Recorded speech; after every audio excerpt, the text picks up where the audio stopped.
Hello everybody, we are in Berlin and we are sitting in Western Berlin. Of course now Berlin is one city, but if we would come back 30 years then we would be in the Western Berlin.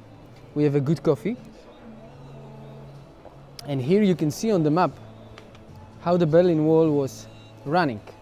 Very often people imagine that the border between Eastern and Western Berlin was like the borders between normal countries, but on one side there is one thing, on the other side the other, but not.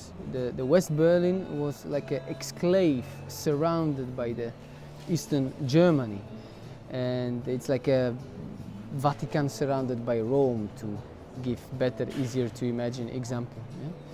And there were many checkpoints, of course with the most famous checkpoint Charlie. The Americans, French, British and Soviets were of course controlling everything here. At that time there were no shopping malls like here we are sitting now. There were rather blocks of flats typical for Central Europe.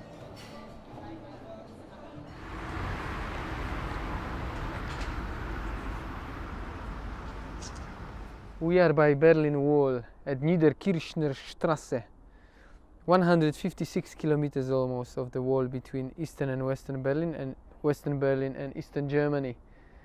This is one of the few fragments just that remained.